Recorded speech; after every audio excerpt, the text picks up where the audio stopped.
Ito ang mainit na balita na siyang dapat malaman ng taong bayan at tila usap-usapan ngayon sa mundo ng social media. Sadyang hindi na umano talaga mapipigilan ng gobyernong Agba na malantad ang buong katotohanan matapos nga ang nakakagulat na pahayag ng anak ng senador na si Loren Legarda na si Batangas 1st District Representative na si Leandro Leviste, kung saan matapang nga nitong ibinulgar sa publiko ang di umano'y kabulastugan ng kasalukuyang gobyerno at Vice President Sara Duterte, kinumpirmang malinis at wala umanong insertion. Ayon kay Congressman Leviste, gaano nga kaya ito katotoo? Ating alamin. Pero bago tayo magpatuloy, kung bago ka pa lang sa aking channel ay huwag mo nang kalimutang mag-like, comment at mag-subscribe para lagi kang updated sa mga susunod nating video.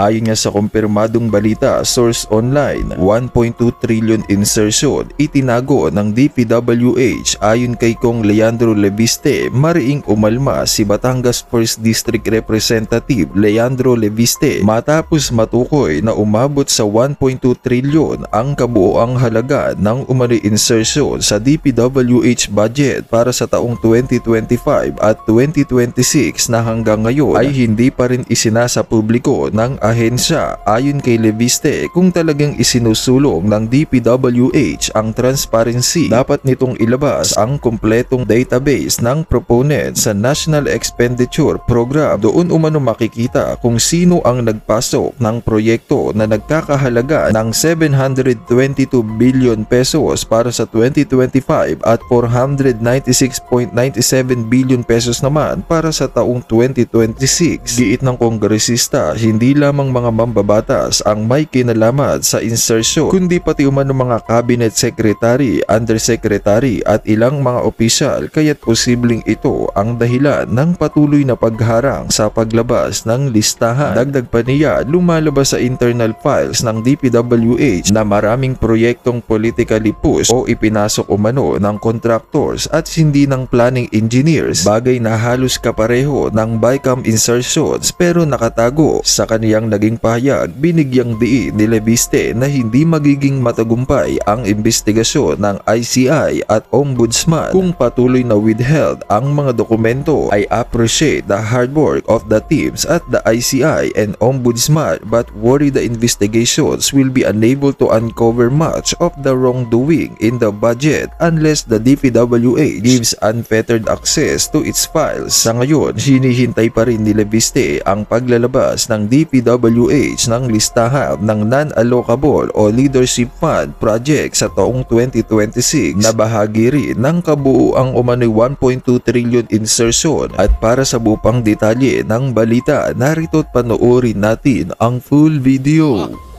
Ito, pag-usapan natin to si Chupaing. Yung magtiyuhing napakatino. Parang dilat na dilat ang mata mo dyan, Sandra.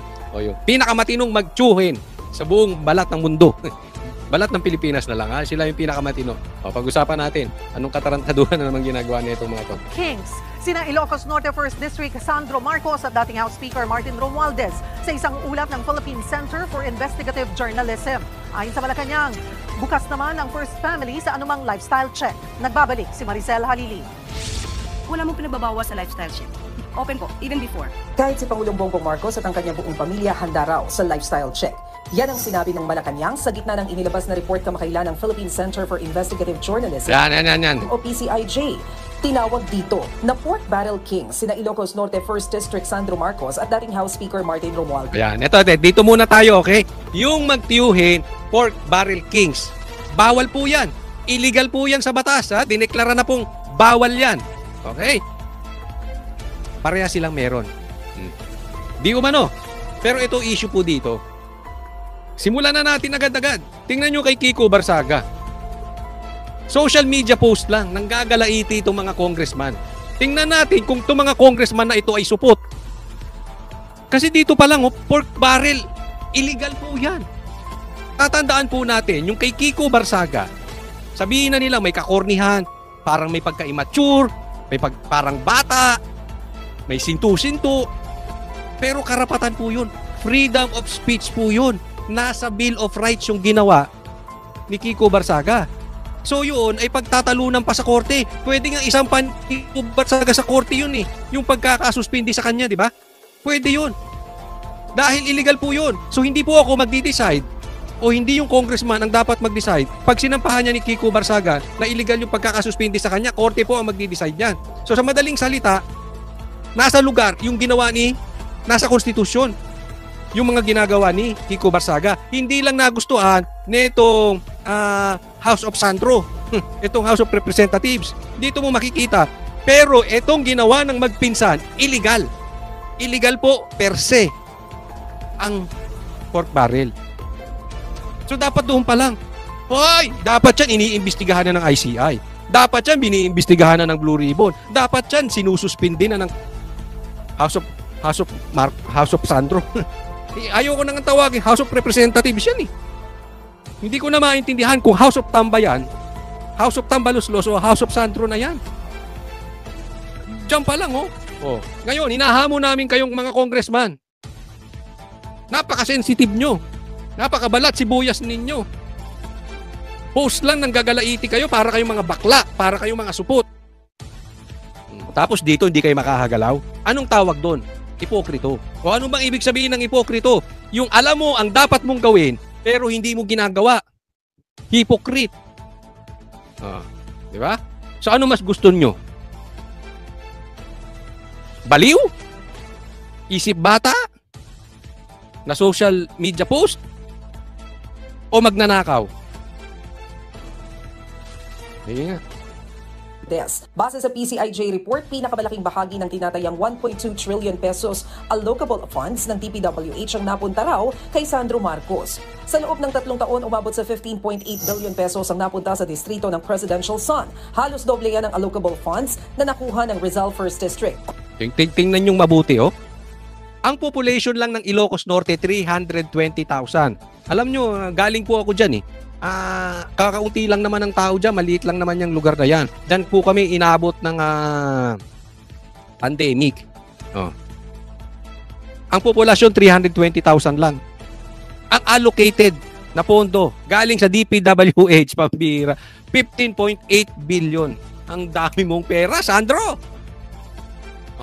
Tingnan mo yung Rizal, 1.2 million times 4. Ang dami ng tao nila times 4.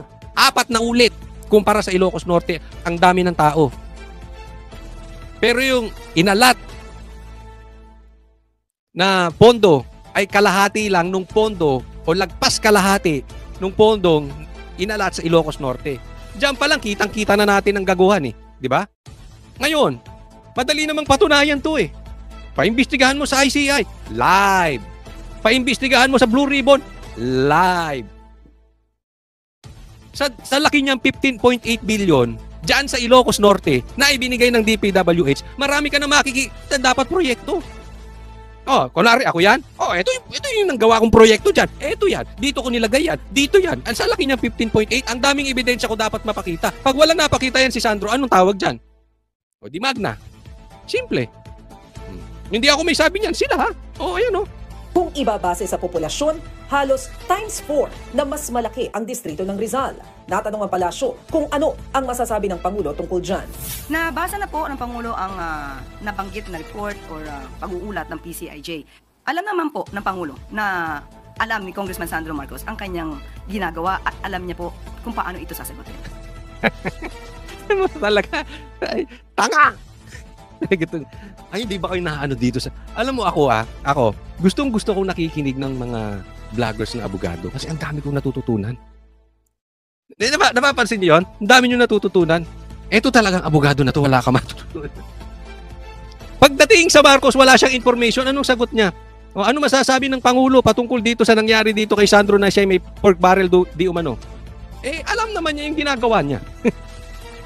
At alam niya kung ano sasabihin niya. Adik lang. Bongbong Marcos, yung mga kasagutan mo, pang-addict talaga. Lutang na lutang, di ba? Ano masasabi mo doon sa ginawa mo? Ng anak mo, alam naman niya kung anong gagawin niya doon. Alam niya kung paano sasagutin. Alam niya ang ginagawa niya, matanda na siya. Ang bihira. Di ba, sagot addict? Kasi nagtatanong ang publiko, alam na ba yan ng tatay niya na Pangulo? Sasagutin mo ng... Alam niya ginagawa niya. Hindi po yan usaping pamilya. Because you are more than family. Okay lang yan kung usaping pamilya. Alam na niya gagawin niya, matanda na siya eh. Hayaan niyo siya. Pwede yon. Pero ito yung usaping politiko na. Nasa politika na po kayong parehas. So gusto malaman paano mo sasagutin. Di ba kung ako Pangulo, ito sasagot ko.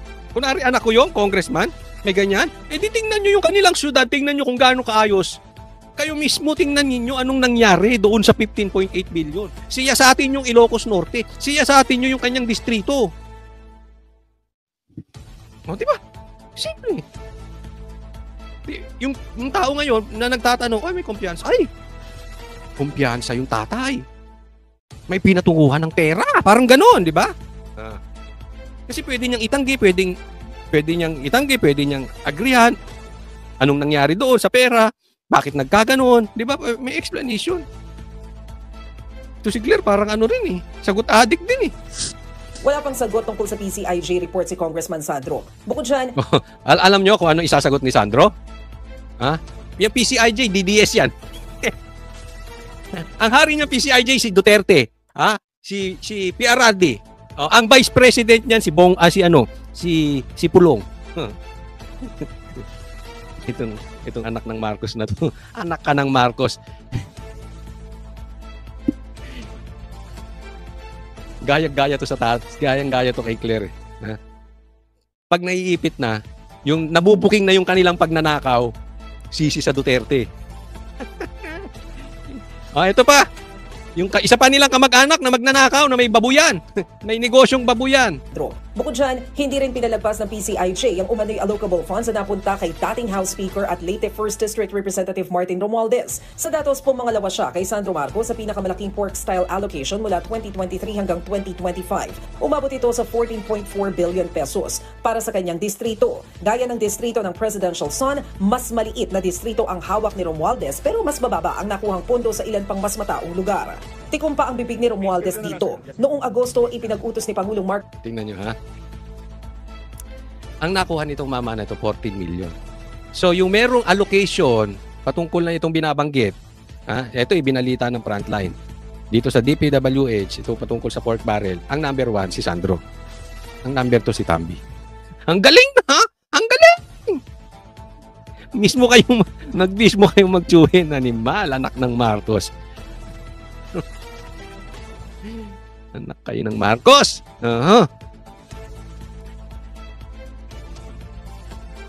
Pareha silang may maliit na distrito. Pareha silang may maliit na populasyon ng kanilang distrito. Pero pareha silang pinakamalaki ang inallocate na pera. At pareha silang kamag-anak ng Pangulo. It's just a coincidence. Pag sinabi mong coincidence lang yan, nagkataon lang yan, anak ka ng Marcos talaga. Apaka-imposible niyan. Hindi nyo ba sisilipin yan, Ethics Committee? Para naman kayong bata. Social media post, Facebook post, pinapansin nyo. Congressman, may karapatang magsalita. Ito lantaran na Bakit sa kanila napunta? Bakit sila yung pinakamataas? Hindi naman sila ang pinakamalaki. Hindi naman... May nagawa ba sila doon sa pera? Pero ito na lang Dito pa lang. Kung nag-iisip kayo, tingnan nyo itong mabuti. Kung nag-iisip kayo, yung binabanggit ni Saldico, shoot sa banga. Meron talagang sabuatan yung dalawa. Sabihin nyo yung nagsasabi, Duterte na naman. Hindi. Family corruption po Lantad na lantad, may records po Anong gagawin natin dyan? Wala akong kasalanan dyan sa balita na yan. Di ko naman kilala tong frontline Sila naman nagbalita niyan. Di ko naman kilala yung PCIJ na yan. Nagko-komentaryo lang tayo. Pero pag inisip mo, pambihira. Connect na connect doon sa sinasabi ni Saldico. Totoong totoo. Na may sabuatan tong dalawa. Kasi pirma ng pirma yung tatay na presidente. Kung niloloko siya nito, kung nagkurakot yung tambaluslos na yan, yung tsuhi nila, yung pinsan ni Bongbong, kung kurakot yan, dapat napupuna yan ni Sandro. Kaya pala niya, hindi napupuna, dalawa sila. Tama or tama? Diyan maliwanag pa sa sikat ng araw Bakit sila? Of all the congressmen, bakit silang dalawa? Hindi po pwedeng nagkataon. Hindi po pwede. Maliwanag na maliwanag yan. Tapos ang gusto nyo, lifestyle check. Hello? Pakita nyo yung ebidensya. Hindi yung lifestyle check. Pwede mong ipangalan kung kanino yung mga Ang dali niyan. Mga kaibigan ko ang negosyante, di hamak, mas mahihirap sa inyo, nakapangalan kung kani-kanino yung properties. Kayo pa. O, di ba? Huwag na tayong maglokohan. Pakita nyo yung ebidensya. Ganun lang kasimple yun eh. Na nagamit ng tama yung mga pera. Oh. 1.2 trillion ng allocable funds napunta umano kina Representative Sandro at Representative Romualdez. Yan, maliwanag sila nagsabi yun. Ipinag-utos ni Pangulong Marcos ang lifestyle check sa lahat ng opisyal ng gobyerno. Pero hanggang ngayon wala pang update kung natapos na ito. Nagbabalita. Diba? So, ganyan lang sila. Lifestyle check. Bukas sila sa lifestyle check. Asan na? Bukas sila sa ICI. Asan na yung investigation ng ICI? Kaya nga ako, hinahamon ko tong si Sandro. Kung gusto mo, sabi mo bukas ka sa lifestyle, bukas ka sa ICI, magpa-imbestiga ka rin sa Blue Ribbon. Kahit maraming tuta yung tatay mo ron, marami rin magtatanong sa iyo doon ng diretsahan. Kung gusto mo talaga malinis. Kasi doon live eh. Itong ICI, wala naman yan. Walang maniniwala dyan. Kasi ang nagtayo ng ICI, tatay mo. Ang pumopondo ng ICI, tatay mo. Ang naglagay ng tao, tatay mo. Tapos sasabihin ninyo, executive session lang, hindi live. Lokohan yun.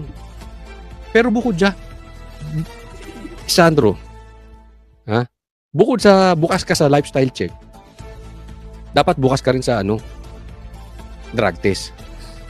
Yung tatay mo, ayaw ka nang ayahin ng drug test. Confirm na yan eh. Sinabi na yan ni PRRD, sinabi mismo ng kapatid niya. Pero ikaw din, palagay ko, hindi ka rin magda-drug test eh. Tingin ko guilty ka rin. Tingin ko guilty eh. Tsahin mo mismo nagsabi, adik ka. Kaya dali naman sabihin, dapat pagkasabi nung tsahin mo, kinabukasan, nagpapadrug test ka na eh. Hindi ka nagpapadrug test eh. Diyan pa lang, guilty ka na eh. No? So kahit pustahan tayo, hindi ka magpapadrug test dahil adik ka. Yan ang sabi ng tsahin mo. No? So, yung sinasabi kasi dito, may narinig ako na sinasabi ni Claire, sabi niya, bigyan nyo naman ng pagkakataon ng Pangulo. Na this time, mapapatunayan niya. To that effect, no? Binibigyan naman ng pagkakataon yung Pangulo nyo eh. Na totoo lang, binibigyan ng pagkakataon. 3 years na nga ang binigay. Since sinabi niya yung mahiya naman kayo, ilang buwan ang pinagbibigyan, no? Ang problema, yung tatay mo, ayaw namang paimbestigahan ng seryoso yung ghost projects. Ginagawa nyo pang palusot yung mga Duterte. Imbis na seryosohin ninyo yung pag-iimbestiga ng ghost projects. Yan ba hindi pa siya binibigyan ng pagkakataon? Binibigyan siya ng pagkakataon. Kaya lang, time and time again, Bongbong Marcos failed the test. Yun lang po yun. Hindi niya talaga kayang maging leader. And at the same time, I really believe he is one of the masterminds. Kaya hindi niya mapaimbestigahan ng ayos. Next po. Kaya naman, ang ganda nitong sinabi ni Sandro Marcos. Sabi niya, Congressman Barsaga statement on Filipino martyrdom. President Marcos Sr.'s downfall did not begin until the death of Ninoy Aquino.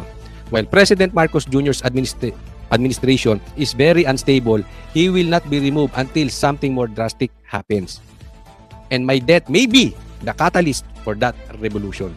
Sinasabi dito, ang pagkakatanggal nitong si Bongbong Marcos ay yung pagkakapatay kay Ninoy Aquino. Isipin mo, yung pagkakapatay kay Ninoy Aquino, siya na nagpatanggal kay Bongbong Marcos. Kasi yung iba nga sinasabi, may kinalaban dito si Marcos Sr. Nakalain mo sila ba Aquino ngayon sip-sip kay kinakain yung tayo ni Bongbong Marcos. No, ang pagkakataon nga naman. No. Pero sabi niya, hindi matatanggal to si Bongbong Marcos until may mangyari. Yung drastic happens. Sabi niya, baka mamaya pag pinatay si Kiko, yun pa ang maging pwedeng kung may nang masamang mangyari kay PRRD. Posibleng Yun nga, kung pinatay si Kiko. Yan yung sinasabi ni Kiko Barsagay. No? Ano lang yan? Isang trigger. Ito si Bongbong magagaya kay Marcos. Kaya ito si Bongbong magagaya sa tatay niya.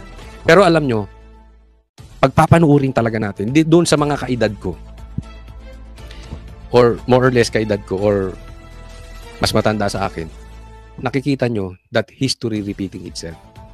Matatanggal to si Bongbong Marcos. Kasi yung pagkakadiktador ng kanyang tatay, ay mas matindi ito si Bongbong.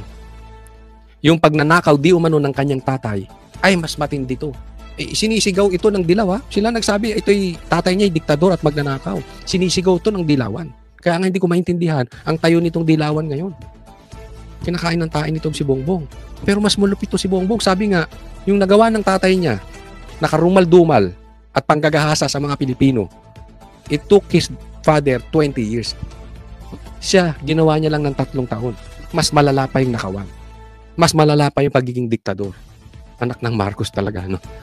Kaya nga naman, kitang-kita na this is history repeating itself. Magagaya to sa tatay. Isang trigger na lang. Akala niya hawak niya.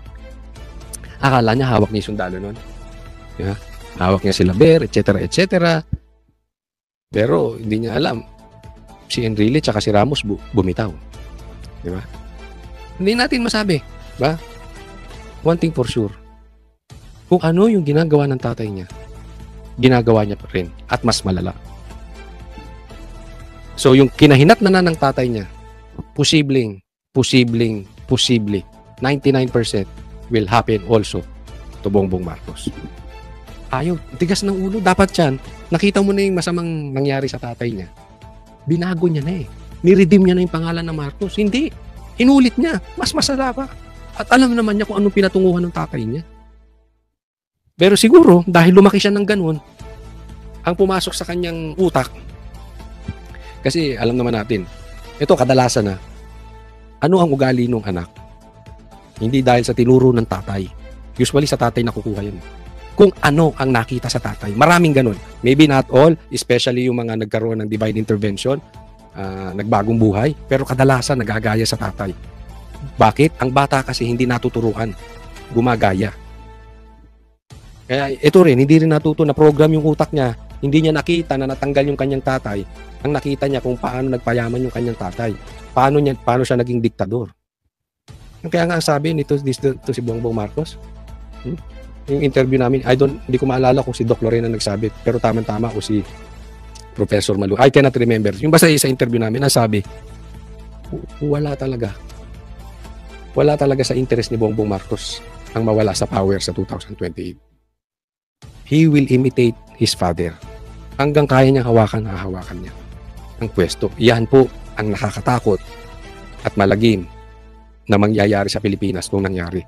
That is very, very, very, very dangerous. Ubus. Maraming magugutom na Pilipino. Pag nangyari yon at ang AFP tulog pa rin, good night sa inyo. Okay, next po tayo. Ito, pag-usapan natin na tila di umano ay medyo kakaduda-duda itong galaw na ito. Ha? Tingnan po natin. Pinasok ng NBI at Philippine Competition Commission ang condo unit ni dating Congressman Zaldico sa Taguig City para maghanap ng ebidensyang may mga nilutong bidding para sa flood control projects. Ilang dokumento nang nakuha ayon sa source ng GMA Integrated News at nakatutok si John Consulta. Sa bisa ng isang inspection order na inisyu ng Makati RTC, pinasok ng NBI at Philippine Competition Commission ang condo unit ni dating Representative Zaldico sa BGC Taguig City. Pakay ng NBI na makakuha ng mga documentary evidence na magpapatunay sa umano'y naganap na bid rigging kaugnay sa mga flood control projects. Sa kanilang pag-akyat sa penthouse floor ng condominium, sinalubong na sila ng 7 abogado ng SunWest at Zaldico. Doon, nilimitahan ng mga abogado sa 8 ang bilang ng mga operatibang maaaring pumasok. 6 na ahente ng NBI, isang taga-Philippine Competition Commission at isang sheriff ng korte. Ayon sa aming source, may nakuhang mga dokumento na may kaugnayan sa bidding at flood control. Sa ngayon, ako lang medyo duda ako sa nangyayari ngayon. Alam naman natin ang NBI ay dating under kay Boying. No? Yan sa... At, iisipin po nyo. Okay? Sinearch nila yung bahay na parang meron silang inspection court order dito sa kondo ni Zaldico. Pero may nag-aantay ng abogado. So, ang punto rito is alam ng lahat. Alam ng abogado na may pupuntang NBI at yung NBI, alam nila yung pupuntahan nila ay may nag-aantay na abogado. Most probably. Alam man nila or hindi, ang issue dito, kung may tinatago dyan, dapat kinuha na yan eh. Hindi ba? Hindi, it's against human nature na merong ebidensya siya dyan sa kondong yan na alam ng pupuntahan ng NBI na hindi itatago. Okay. Ayoko pag-isipan ng masama itong mga NBI. Pero baka mamaya, ito ay stage. Baka ito'y drama. Ito'y palabas. Kasi anong makukuha? Dahil kung alam mong yung amon nyo na si Zaldico ay hinahabol na ng batas dahil sa mga pasabog niyang sinabi niya magnanakaw ang pamilya Marcos, asawa, bayaw, anak, pinsan magnanakaw. Natural, hahalughugin yung mga properties niyan. Bakit diyan ka pa magtatago ng ebidensya? Di ba? Parang hindi normal eh. Ang kinakatakot ko rito, baka mamaya may makita na namang ebidensya, idikit na naman sa Duterte. Anak ng teteng. Ako po hindi nag-i-imagine malayo sa katotohanan ha. Kasi kitang-kita naman natin, lahat ng galaw, kasalanan ni Duterte. Lahat po, pati ghost projects. Ibinibintang kay Duterte. Ultimo insertion, wala naman si Sarang insertion. Duterte pa rin. Pati si Zaldico, na isa sa nagpasimuno ng impeachment ni Sara, DDS. Di ba? Eh baka kulang na lang, may nagsasampalan dyan sa Malacanang kasalanan ni Tatay Digong. Tatay Digong na lang, Tatay Digong. Baka mamaya pag hindi sila nakapagdroga, kasalanan ni Tatay Digong. Baka pag hindi sila nakapagtalik, kasalanan ni Tatay Digong. Baka pag iniputan nila yung asawa nila sa ulo, kasalanan na naman ni Tatay Digong. Eh ganyan po naman na nangyayari. Tama po ba o tama-tama? Ewan ko sa inyo, gusto ko marinig ang inyong mga komentaryo patungkol dito. Ilagay nyo po dyan sa comment section. Baka ako nga lang eh. Baka ako lang nag-iisip. Ulitin ko, hindi ko pinagbibintangan itong NBI. Pero ugali ko po magtanong. Karapatan ko magtanong. At ako'y duda rito. Pero anyway, bigyan natin sila ng pagkakataon. Pero baka mamaya may nakita silang ebidensya. Tapos magtuturo na naman sa Duterte or mga kakampi ng Duterte or mga maka-Duterte na naman. Tapos lihis na naman tayo. Lumayo na naman tayo dun sa mastermind. Diba? Kaya tingnan natin. Kasi pagkaganyan ang kalalabasan ng resulta na nakuha nilang ebidensya, at least as early as now, sinasabi ko na sa inyo, hindi na po kapani-paniwala yan. Tanim ebidensya yan dyan. Mag-iiwan ka dyan ng ebidensya for bidding, kalokohan sa bidding na bawal. Sino niloloko nyo? Anyway, antayin natin. Ano magiging resulta? Sinelyohan na ng NBI at PCC ang mga dokumento na nakuha at nakatakda itong i-photocopy bukas. Ang limitasyon kasi ng inspection order kumpara sa search warrant, di maaaring basta kunin ang makikita dokumento, pero maaari itong eksaminin, kopyahin o kunan ng litrato. Ayun. So yun ang pinakaiba ng search warrant. Yung search sa search warrant, yung makikita ang ebidensya, pwedeng kunin. Inspection order, hindi. Picture mo lang, kopyahin mo. Busisiin mo. May naabusisi ba kayong Duterte? Baka kasalanan ni Kitty. Baka nag-selfie-selfie si Kitty dyan sa kondo. Kasalanan ni Kitty. Kayo, lahat na lang sinisi nyo sa Duterte. Ayon sa NBI, pag-aaralan kung paano magagamit ang mga na-recover sa unit ni Zaldico para sa case. Ulitin ko hindi yung NBI inaano natin dito. Dahil may mga kakilala po tayong NBI, matitino yun. Matitino. Kaya lang yung nasa ulo, baka mamaya may utos sa itaas. Anyway, abangan na lang natin. Kaya lang meron talaga mga kakaibang galaw eh. Diba? Halimbawa, ikaw si Zaldico, mag-iiwan ka pa ba ng ebidensya? Hindi. Sa daming pera niyan, dami niya na inutusan. Alisin nyo na yan lahat. Linisin nyo na yung kondo. Lahat ng bahay ko linisin. Ilipat niya kung kanino. Doon pa lang may nag-aantay na abogado di dapat doon pa lang nilinis na. Kung may madidiscovering illegal. Diba? Hindi ko po pinagbibintangan din yung mga abogado. But it's normal. Hayaan mo dyan. Hayaan mo nakatiwangwang yan. Kalokohan naman ata yun. Build up laban sa dating mambabatas at iba pang taong makikita sa mga inabutang dokumento.